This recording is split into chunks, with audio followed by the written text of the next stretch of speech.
안녕하세요. 제가 심심할 때마다 여기 사연을 듣는데 그때마다 드는 생각은 세상엔 별의별 사람들이 다 있고 믿기지 않는 사건들이 많다는 것입니다. 결혼 전에는 지극히 평범하게만 살아온 저로서는 이해하지 못할 사연들이 정말 많았어요.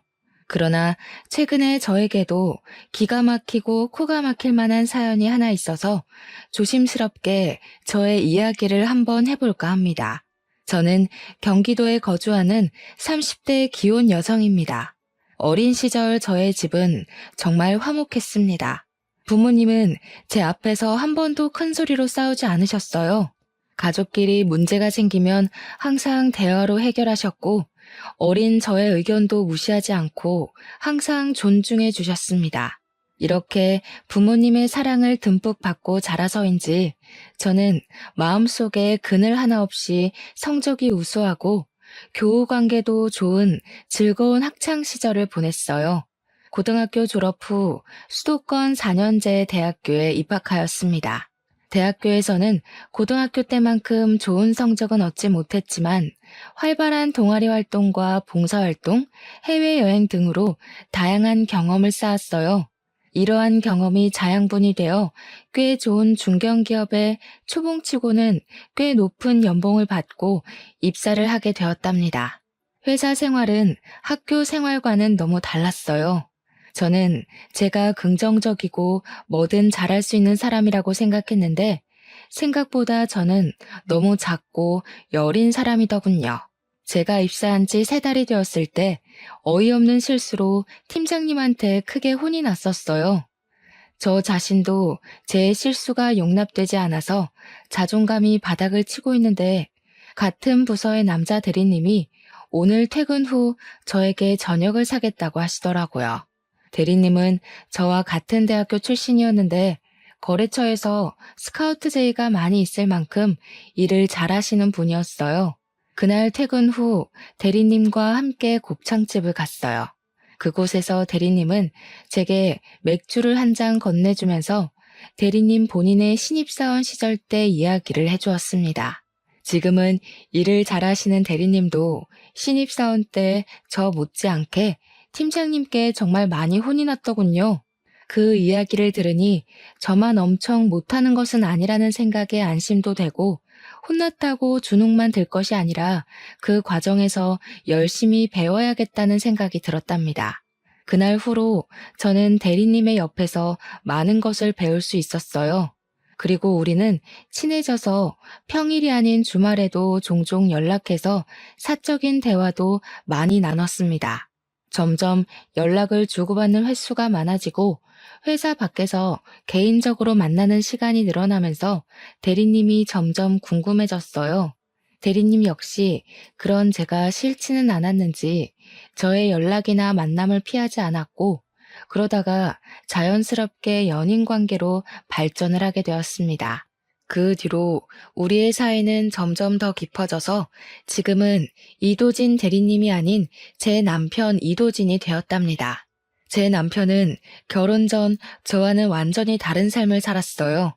아버지는 남편의 초등학교 입학을 며칠 앞둔 어느 날 갑작스러운 사고로 돌아가셨습니다. 그래서 시어머니 혼자 남편을 키워야 했어요. 여러 가지 복잡한 가정사로 인해 도움을 받을 만한 친척도 없었던 시어머니는 어찌어찌해서 술 장사를 시작하셨는데 술집에서 이 남자 저 남자를 많이 만났다고 합니다.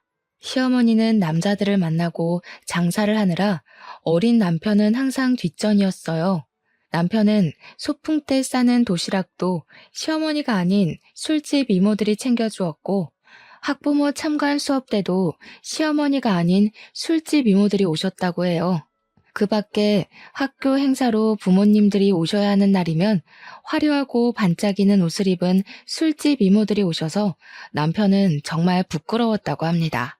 한 번은 남편이 초등학교 때 독감에 걸려서 정말 죽을 듯이 많이 아팠다고 해요. 자식이 아프면 부모가 병원에 데려가는 것은 당연한 일이잖아요?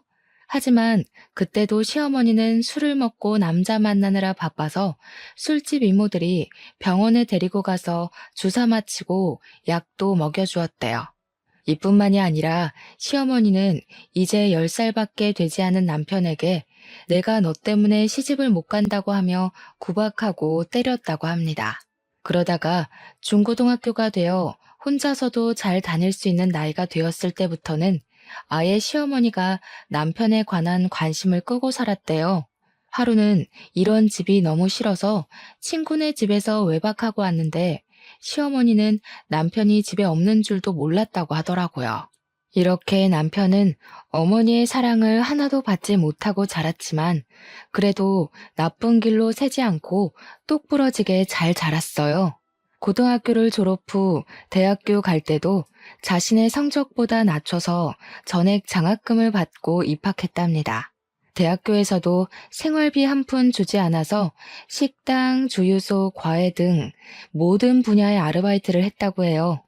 남편은 20살 이후로는 시어머니께 용돈은 고사하고 따뜻한 밥상조차도 받아본 적이 없었답니다. 그렇게 자라서 그런지 남편은 시어머니에 대한 정이 하나도 없어요.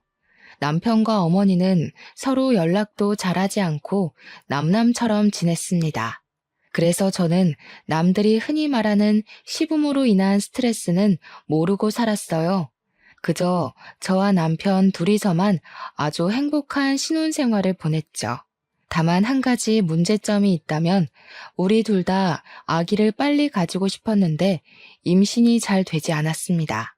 병원에서 검사를 해보니 몸에 별다른 이상은 없는데 스트레스를 받거나 피곤하면 임신이 잘 되지 않을 수 있다고 했어요. 사실 결혼 초까지만 해도 저는 회사를 계속 다니고 있었는데 그 당시 제가 중요한 프로젝트를 하게 되면서 스트레스를 많이 받았고 잠도 거의 못 잤거든요. 아마 그래서 아기가 생기지 않았던 것 같습니다. 저와 남편은 많은 대화 끝에 지금은 일보다는 아기를 만드는 것이 더 급선무라는 생각이 들어 저는 프로젝트가 맞춰지는 대로 회사를 퇴사하겠다는 의사를 밝혔어요. 다행히 복지가 좋은 회사라 그런지 사람이 바로 구해져서 2주일 동안 인수인계 후 회사를 관둘 수가 있었습니다. 그 뒤로는 필라테스를 하며 건강한 몸을 만들기 위해 노력하며 살았어요. 저와 남편이 아기를 기다리며 지내던 어느 날이었어요. 회사를 다녀온 남편이 시어머니가 새로운 남자분을 만나 결혼을 한다는 것입니다. 두 분 다 나이 들어서 하는 재혼이니 정식으로 결혼식을 하지는 않고 그냥 친척과 가족, 가까운 지인들만 모여서 식사만 한다고 하셨습니다. 솔직히 저는 이런 시어머니의 행동이 이해가 가지 않았어요. 아무리 나이 들고 하는 재혼이라고 해도 가족들에게 소개도 하지 않고 결혼을 한다고 통보를 하는 것이 좀 그렇더라고요. 이런 부분에 대해 남편에게 이야기했더니 남편은 원래 어머니랑 거의 대화를 하지 않고 살았다면서 그냥 원래 이렇게 남남처럼 살아왔으니 이해해달라고 했습니다. 저는 내심 제게 시아버지라는 존재가 생긴 것에 대해 기대가 되었어요. 흔히들 며느리 사랑은 시아버지라고 하잖아요. 제 주변에 시아버지의 사랑을 듬뿍 받는 친구들이 꽤 있었거든요. 그리고 어릴 때 제가 엄마한테 크게 혼이 났을 때마다 저를 달래주고 엄마는 절대 허락하지 않은 불량식품을 사주셨던 분이 바로 아빠이셨어요. 저는 이런 우리 아빠의 모습을 생각하며 시아버지가 생긴 것이 뭔가 제 편이 생긴 것처럼 정말 좋았답니다. 처음에는요. 시간이 흘러 시아버지를 처음 뵙기로 약속한 날이 되었어요. 시아버지는 군인 간부 출신이시라 그런지 자기 관리도 엄청 철저하신 것 같았고 몸도 아주 건강해 보이셨습니다. 저와 남편은 시아버지가 조금 딱딱하기는 해도 시어머니가 혼자 계시는 것보다 함께 계시는 것이 좋을 것으로 생각했습니다. 시아버지 역시 저와 남편을 좋게 보셨는지 호탕하게 웃으시며 아주 화기애애하게 첫 만남을 마쳤습니다. 시아버지를 처음 뵙고 나서 한 달이 지났어요. 시아버지는 아들 부부가 어떻게 사는지 궁금하다고 한번 오시겠다고 하셨습니다. 저 역시 시아버지한테 우리 집을 보여드리는 것이 맞는 것 같아서 주말에 오시라고 했어요. 그리고 주말이 되어 시아버지와 시어머니가 함께 오셨습니다. 결혼식 식사 자리에서는 잘 몰랐는데 두 분이 나란히 서 계시니 정말 잘 어울리더라고요. 시아버지는 집에 오시더니 집이 너무 좋다고 칭찬을 하셨습니다.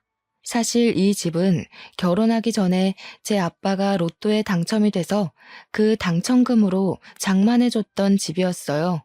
남편과 결혼할 당시 신혼집을 구해야 하는데 저희가 가진 자금으로 마음에 쏙 드는 집을 구할 수가 없었습니다.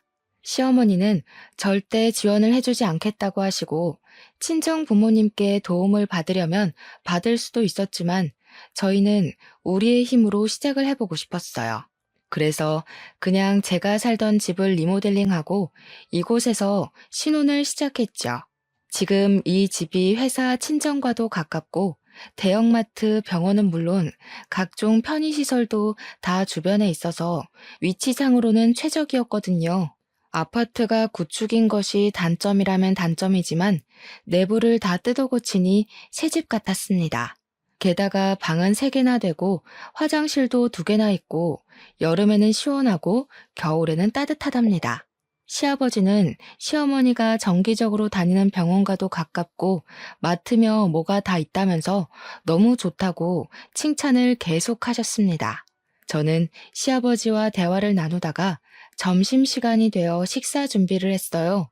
집에서 모든 실력을 다 발휘하고 싶었으나 사실 제가 요리를 잘하는 편은 아니라서 메인 요리만 제가 하고 밑반찬은 반찬 가게에서 주문해서 음식을 차렸습니다.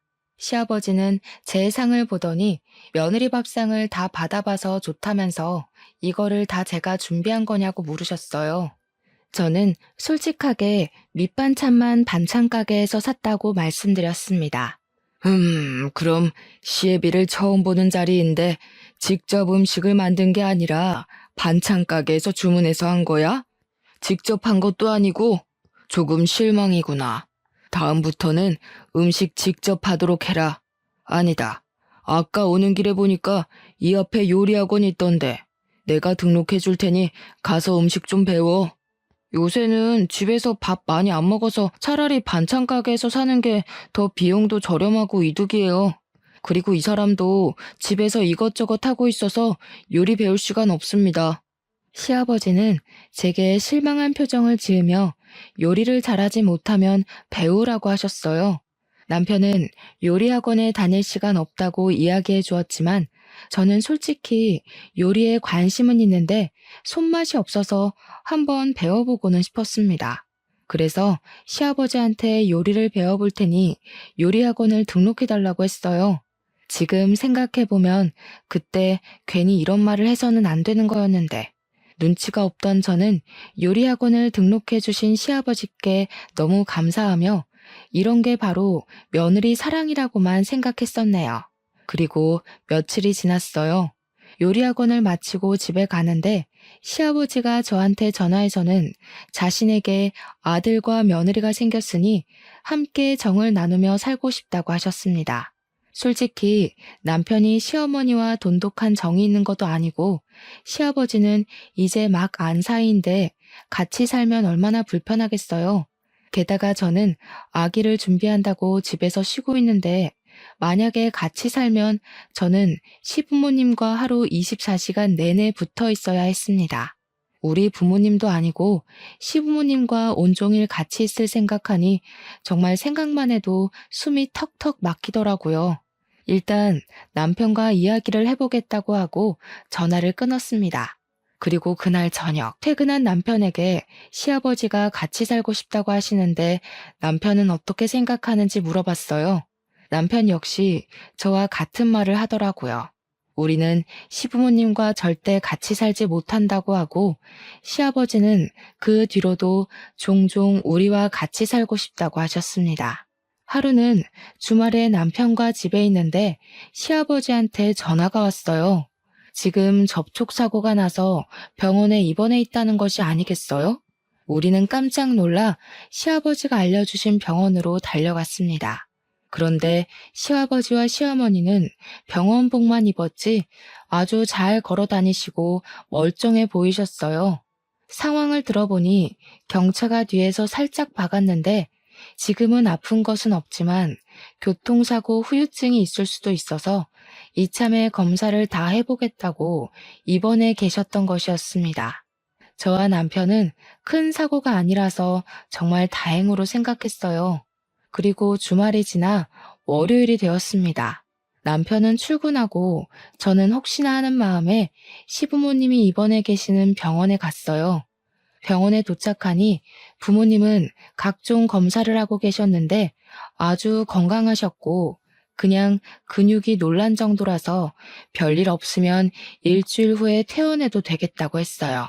그 후 일주일 동안 저는 집에서 병원을 왔다 갔다 하며 시부모님 상태를 확인했는데 병원 밥도 잘 드시고 두 분이 산책도 자주 하시며 아주 건강해 보이셨습니다.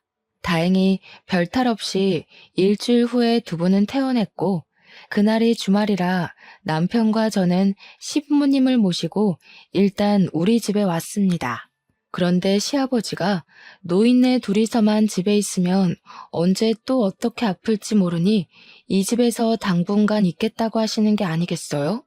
그러면서 병원에서는 멀쩡해 보였는데 갑자기 허리와 다리가 아프고 온몸이 다 쑤신다고 하시는 겁니다. 저는 솔직히 정말 싫었지만 그래도 나이 드신 분이 이러시는데 지금 당장 나가라고 할 순 없잖아요. 그래서 저와 남편은 마지못해 며칠만 집에 계시라고 했습니다. 그 뒤로 우리는 시부모님을 모시고 아주 불편한 생활을 시작했어요.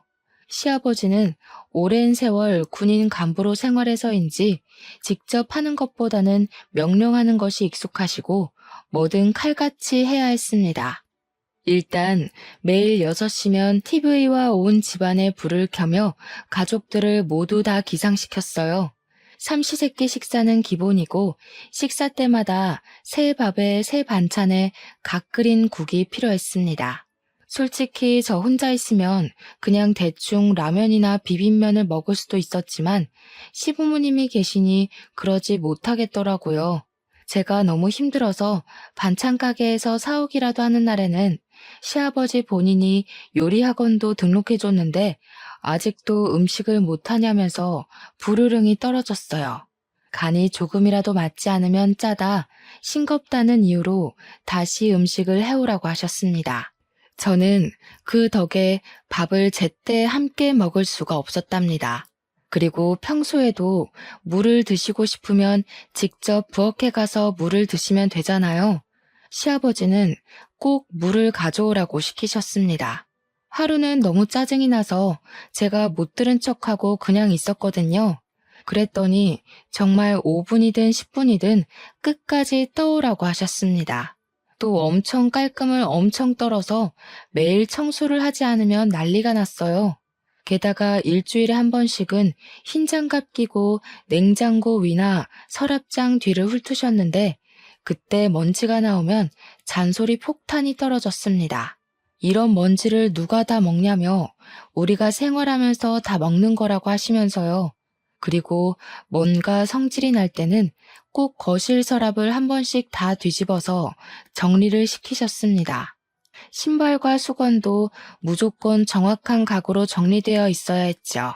조금이라도 흐트러진다면 사람이 정신 상태가 글러먹었다면서 잔소리를 그렇게 해댔죠. 그런다고 시아버지가 하는 것도 아니에요. 무조건 제가 다 해야 했죠. 만약에 하지 않는다면 온종일 쫓아다니면서 잔소리를 하셨답니다.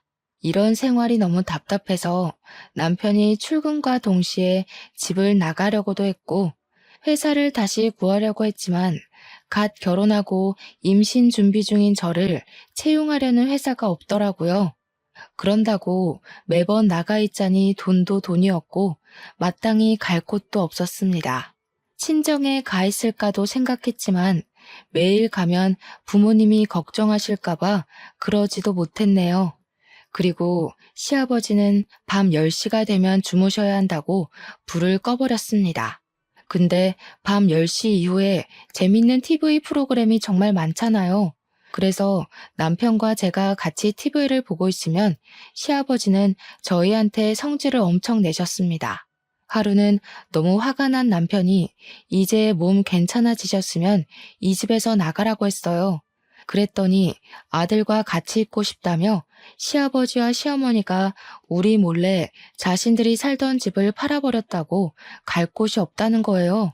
그때는 그래도 저와 남편이 바보처럼 그저 참았네요. 그때 확 다 뒤집어 엎어버렸어야 했는데 말이죠. 아무튼 그 뒤로 시부모님은 집에 있던 모든 짐을 가지고 아예 우리 집에 눌러 앉으셨답니다. 두 분이 집에 눌러 앉은 뒤로는 시어머니도 저에게 시집살이를 엄청 시키셨어요. 소소하게 잔소리는 기본이었고 아버지의 삼시세끼를 차리는데 도와주기는커녕 옆에서 시아버지보다 더 저를 구박했답니다. 정말 모든 순간이 기가 막히고 코가 막혔지만 그 중에 가장 어이없는 사건이 하나 있었어요. 때는 찬바람이 슬슬 부는 초겨울이었습니다. 하루는 집에 있는데 시어머니가 김장해야 한다고 하셨어요. 옛날에는 시어머니의 언니, 그러니까 큰 이모님 댁에서 농사지은 배추 1000포기를 뽑고 직접 절이셔서 김장을 했다고 해요. 하지만 요새는 김치를 많이 먹지 않기에 작년 같은 경우 이모님과 어머니가 사신 절인 배추로 김장을 50포기만 했다고 합니다. 그런데 올해는 시아버지가 김치를 좋아하시니 김장을 100포기나 하자는 거예요. 더 큰 문제는 시이모님이 허리 수술로 올해는 김장하지 못하시는 상황이었어요. 그래서 올해는 우리 가족끼리만 김치를 담가야 했습니다. 사실 우리 집은 김장을 제가 아주 어릴 때만 하고 크고 나서는 서로 바쁘니 그냥 사다 먹었거든요. 그래서 김장을 제대로 해본 적이 없었습니다. 하지만 시아버지도 김치를 좋아하시고 저도 김치를 좋아하니 힘들지만 배워볼 겸 한번 해보겠다고 했어요. 그래서 절인 배추를 주문하려는데 시아버지는 절인 배추가 어떻게 절여졌을지 아냐며 절인 배추가 아니라 그냥 배추를 사서 직접 절이라고 하시는 거예요. 저는 그냥 양념을 만들고 버무리기도 힘들 것 같아서 싫다고 했지만 그 주 금요일에 시아버지께서 직접 마트에 가셔서 배추 100포기를 사오셨습니다. 이 배추를 반품시킬 수도 없으니 어쩔 수 없이 배추를 절이기 시작했는데 물 먹은 배추는 정말 무거웠어요. 그런데 시부모님은 손가락 하나 까딱도 하지 않으시고 그냥 앉아서 지시만 하고 계시는 게 아니겠어요? 솔직히 김치를 저 혼자만 먹는 것도 아니고 드시는 건 시아버지가 제일 많이 드시는데 저만 일하고 있으니 화가 났습니다. 이거는 시아버지, 시어머니 모두 도와주셔야 해요. 이걸 저 혼자 어떻게 다 해요? 옛날에는 배추 1000포기도 며느리 혼자 담갔다. 1000포기도 아니고 고작 100포기인데 이것도 못한다고 이 난리니? 하여튼 요새 애들은 다들 약해 빠졌다니까. 이 속도로 했다가는 오늘 밤을 새워도 못하니까 좀 서둘러. 저는 요새 애들이라서 이런 것 못해요. 그리고 시아버지께서 이렇게 사오셨으니 시아버지가 도와주세요. 안 그러면 저도 손 하나 까딱하지 않을 거예요. 너는 아버지한테 이게 무슨 말버릇이니? 말 똑바로 못해? 저렇게 싹수가 노래서야 원. 시부모님이 저한테 빨리 제대로 하지 못한다고 구박하는데 남편이 퇴근하고 집에 들어왔습니다. 남편은 배추가 거실에 쌓여 있는 것을 보고 이게 다 뭐냐고 했어요. 저는 남편에게 제가 배추를 절이고 있는 이 상황에 대해 다 이야기했습니다. 지금 다들 제정신이세요? 이 100포기를 어떻게 여자 혼자 다 해요? 사람 알아 눕는 꼴 보고 싶어요? 지금 네 와이프라고 편드냐? 옛날엔 여자 혼자 1000포기도 다 했어. 옛날 사람들 다 했어도 엄마는 그런 얘기 하면 안 되지 않나? 솔직히 엄마는 김치 제대로 담근 적 없잖아. 시이모가 다 했지. 아니야? 엄마가 언제 1000포기나 했다고 그래? 시어머니는 남편의 말에 아무 말도 하지 못하고 당황해서 가만히 있었습니다. 알고 보니 이전에 시이모님과 둘이서 1000포기를 김장했다고 말씀하시던 모든 것이 다 거짓이었더라고요. 어쨌든 배추를 이미 사왔으니 이거 다 해야 해. 버릴 수는 없잖아. 그럼 다 같이 모여서 해요. 아, 진짜 이게 지금 무슨 난리야? 오늘 이거 다 못하면 아버지도 잠 주무실 생각하지 마세요. 도대체 뭐 하는 짓이에요, 이게? 그리고 내일도 다 같이 새벽에 일어나서 배추 씻고 하는 거예요. 아시겠어요? 남편이 모든 것을 다 뒤집어 엎을 것처럼 화를 버럭대니 시부모님도 아무 말도 하지 못하고 다 같이 배추를 절이기 시작했습니다. 시아버지는 원래 10시가 되면 주무셨는데 그날은 자정까지 배추를 절였어요. 다음날 원래 새벽 6시면 일어나던 시아버지와 시어머니가 일어나시지 못하시더라고요. 저와 남편이 깨우려고 들어가니 두 분은 몸살이 났다고 끙끙 앓는 소리만 하셨습니다. 절대 일어나지 않으시길래 불을 켜고 일어나실 때까지 기다렸어요. 아침 9시가 되자 그제야 시부모님이 나오셨습니다. 뭐야? 너희끼리 먼저 시작했어야지. 아직도 안 했어? 우리는 잘 먹지도 않는 김치 저 사람이 먹는다는 이유로 지금 이렇게 하는데 굳이 우리가 먼저 시작해야 해? 당연히 먹을 사람이 해야지. 아니야? 너 지금 설마 나 들으라고 하는 소리냐? 당연한 거 아닌가요? 아, 빨리 시작해요. 지금 누구 때문에 이 괴고생을 하는데. 남편의 닭달에 시아버지는 전날 소금물에 절인 배추를 온종일 씻어냈고 저와 시어머니는 부엌에서 김치 양념을 만들었습니다. 절인 배추에 양념을 버무려야 하는 다음 날에도 시부모님이 늦게 일어나시길래 우리는 일부러 일어나실 때까지 기다렸다가 시작했어요. 시부모님이 3일 연속 김장을 하니 몸살이 제대로 나서 아예 일어나지 못하셨습니다. 처음에는 화만 내던 남편이었지만 그래도 부모님이라고 월요일에 반차를 쓰고 시부모님을 데리고 병원에 다녀왔네요. 혼돈의 김장 사건이 지나고 시간이 흘러 12월 마지막 날이 되었습니다. 원래는 10시만 되면 주무시던 시아버지가 새해맞이 카운트다운을 봐야 한다며 잠을 주무시지 않더라고요. 시어머니는 그런 시아버지에게 술상을 차려드렸는데 시아버지는 술에 취해서 결국 자정이 되기 전에 거실에서 잠이 드셨습니다. 시아버지를 깨워도 일어나지 못하시길래 어쩔 수 없이 거실에 두고 우리는 우리 방에 들어가서 잠을 잤어요. 그러다가 새벽이 되었습니다. 뭔가 이상해서 눈을 떠보니 시아버지가 비틀거리며 우리 방에 들어와서 남편 옆에 눕는 것이 아니겠어요? 저는 깜짝 놀라 남편을 깨웠습니다. 남편도 옆에 누운 시아버지를 보고 깜짝 놀라 소리 지르며 불을 켰어요. 아버지, 지금 이게 뭐 하는 짓이에요? 잠결에 모르고 여기 왔다. 이게 그렇게 화낼 일이야? 성인 부부의 침실에 이렇게 함부로 막 들어오시면 어떡해요? 당장 나가요, 나가. 우리 방에서 큰 소리가 나자 시어머니도 주무시다 깨셔서 오셨어요. 시어머니는 상황을 보시고는 사람이 살다가 보면 그럴 수도 있지. 이거 가지고 그렇게 성질을 내냐며 화를 내셨습니다. 어머니, 솔직히 혈연관계도 아닌 시아버지가 이 새벽에 부부 침실에 막 들어오시는 게 말이 돼요? 아무리 잠결에 술김이라고 해도 그렇지. 너무 불쾌해요. 뭐? 불쾌? 너 말 다 했어? 그게 시애비한테 할 소리야? 당연한 거 아니에요? 시아버지가 잠자는 방에 들어오는데 좋아할 며느리가 세상 천지에 어딨어요. 이제 조심 좀 해주세요. 이게 지금 보자 하니까 내가 그렇게 우습냐? 도대체 왜 내 말을 듣지 않는 거야? 남편은 시아버지께 당장 이 방에서 나가라고 큰 소리를 쳤습니다. 그날 저는 너무 놀란 마음에 잠을 한숨도 자지 못했어요. 하지만 다음 날도 어김없이 시부는 6시에 나를 깨워서 밥을 달라고 했고 저는 피곤한 몸을 이끌고 나와 어쩔 수 없이 떡국을 끓여야만 했습니다. 그러다가 결혼 후 처음으로 맞이하는 명절이 되었어요. 저는 시어머니께서 알려주신 대로 과일과 간단한 음식 몇 가지만 올라간 간소한 차례상을 차렸습니다. 그런데 시아버지가 무슨 차례상이 이렇게 간소하냐며 새로 장을 봐서 오셨어요. 그러면서 음식을 이것저것 시키시더라고요. 시아버지가 시키신 음식을 다 하려면 지금부터 밤을 새워도 시간이 부족한 상황이었어요.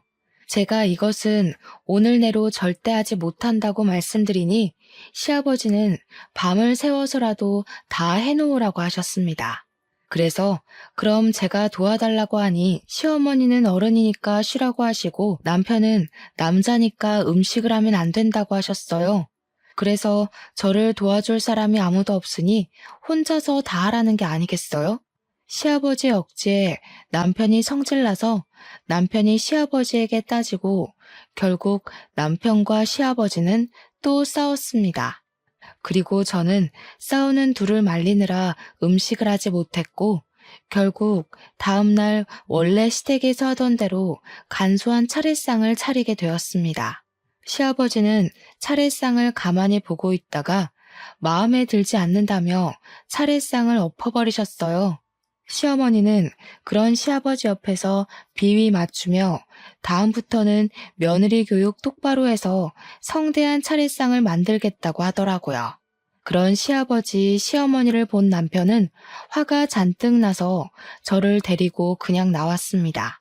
친정에서 명절을 지내고 오니 시아버지는 저한테 엄청 뭐라고 하시더라고요. 너는 이 시아비랑 처음으로 지내는 명절인데 홀라당 친정에 가버리냐? 너네 부모님이 그렇게 가르치디? 원래 여자는 명절 때 친정에 가면 안 되는 거야. 알겠어? 2번 다시는 이런 짓 하면 가만 안 둔다. 당신이 가만 안 두면 어찌할 건데? 다시는 이 사람한테 아무 소리 하지 마요. 한 번만 더 이딴 식으로 부당하게 집안일 시키고 잔소리하면 당신들 용돈 다 끊어버리고 쫓아내버릴 거야. 알겠어? 이 녀석이 여자한테 홀려서 정신 나갔나? 어른한테 말 똑바로 못해? 그리고 며느리 너 아버지 말씀 잘 새겨들어. 어디서 명절 때 여자가 친정을 가려고 그래? 한 번만 더 친정에 가려고 했다가는 나한테 쫓겨날 줄 알아. 제가 이 집에서 왜 쫓겨납니까? 이 집의 주인은 어머니가 아니라 접니다. 저희가 마음에 안 드시면 부모님이 나가세요. 시아버지는 명절 때 며느리 교육을 핑계 삼아 저에게 시집살이를 시키려고 했지만 남편 덕분에 아무것도 아버지의 생각대로 이뤄지지 못했답니다. 그렇게 시끌벅적한 명절 연휴가 끝났어요. 그런데 시아버지가 웬일로 새벽 6시에 깨우지 않았습니다. 남편과 저는 시아버지가 오시고 나서 처음으로 아침 7시 반까지 푹 잠을 잘 수가 있었어요. 남편이 출근 준비를 할 때도 밥 달라는 소리도 하지 않고 가만히 계셨습니다. 하지만 남편이 출근하니 그때부터 밥해라, 청소해라 등의 잔소리를 하시기 시작하더라고요. 네 남편이 없을 때는 내가 왕이야. 넌 며느리니까 서열이 가장 미치고. 그니까 무조건 내 말에 절대 복종해야 해. 알겠어? 빨리 청소하고 정리하고 해라. 여기 서랍장은 이게 뭐니? 이거 다 정리 똑바로 해. 알았어? 정리 다 하기 전에는 쉴 생각 마라. 여기 서랍을 다 뒤집어 엎으시면 어떡해 해요. 그리고 며느리라고 무조건 절대 복종은 아니죠. 이 년이 지금 어디 앞이라고 큰 소리야? 그만하지 못해? 며느리는 원래 종년이야. 저는 남편이 가자마자 시부모의 잔소리와 구박을 들어야 했습니다. 그냥 이 집을 나가버릴까 생각하고 있는데 남편이 들어오더라고요.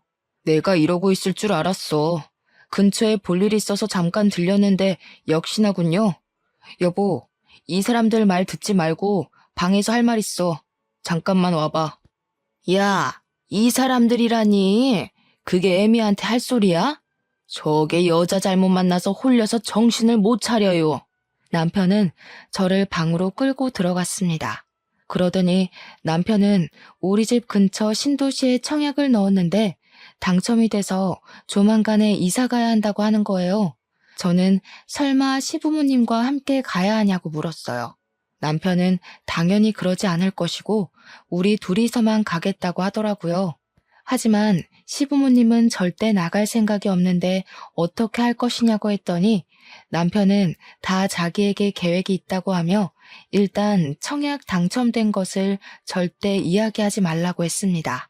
남편은 다시 회사로 나가고 저는 방에서 혼자 쉬고 있는데 시부모님이 방에 들어오셨어요.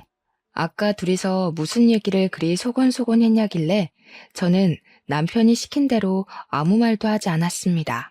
시부모님은 답답해서 팔짝 뛰는데 이제 이 두 사람을 보지 않아도 된다는 생각에 너무 좋아서 웃음이 막 났답니다. 그리고 2월이 되었어요. 2월에는 시아버지의 생신이 있었답니다. 남편은 시아버지의 생신을 맞이해서 모든 가족을 한자리에 모았어요. 결혼하고 처음으로 맞이하는 아버지 생신이니 선물을 하나 준비했어요. 타이완으로 5박 6일 패키지 여행을 예약하려고 해요.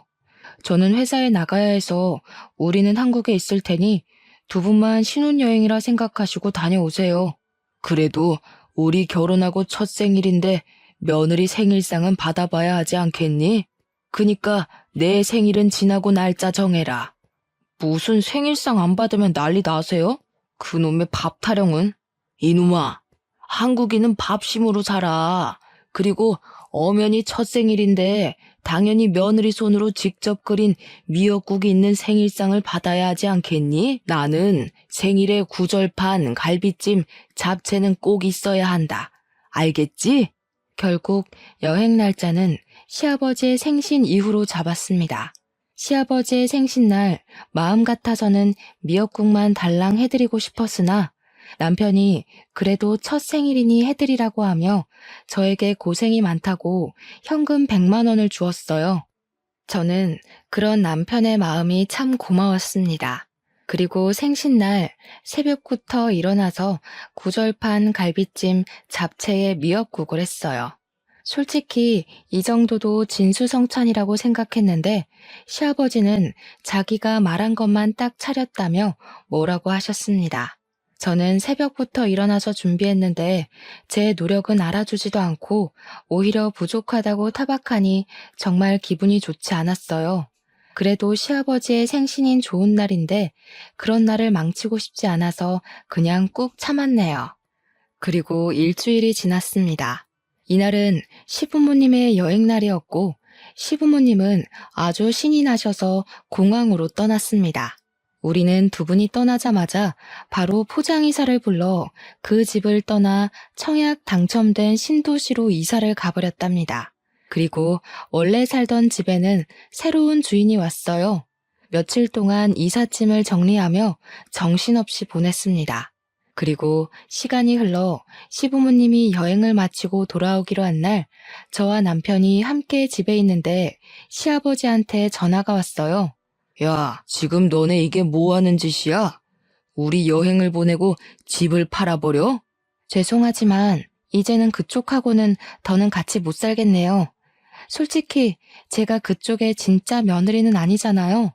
그리고 집이 무슨 군대도 아니고 군대처럼 하나하나 다 명령하고 지시하고 간섭하고 너무 힘들었다고요.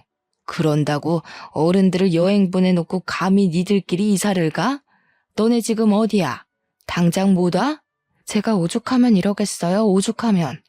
정말 답답해서 살 수가 없어요. 저는 이제 죽었다 깨어나도 두 분 못 모시고 살아요. 시아버지와 시어머니는 당장 오라고 소리를 고래고래 지르면서 난리가 났습니다. 그 소리를 들은 남편이 제 전화를 빼앗아갔어요. 더는 못 참아요.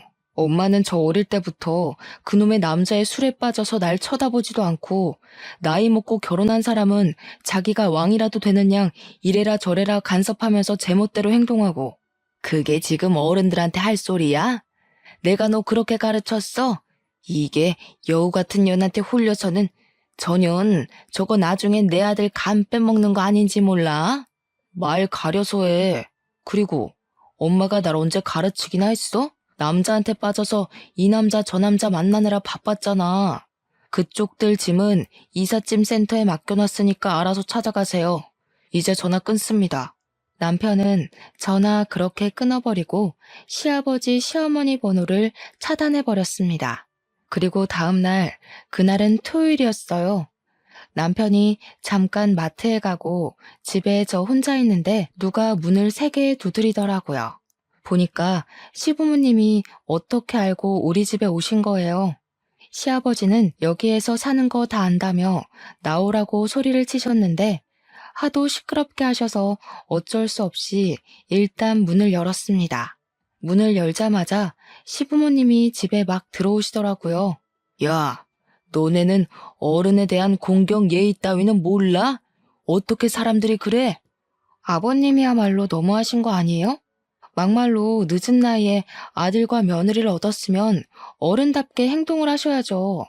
하나하나 간섭하고 따지고 제대로 하지 못하면 구박하고 그저 받기만을 원하시고 저는 그런 분을 제 아버지로 못 모시겠어요.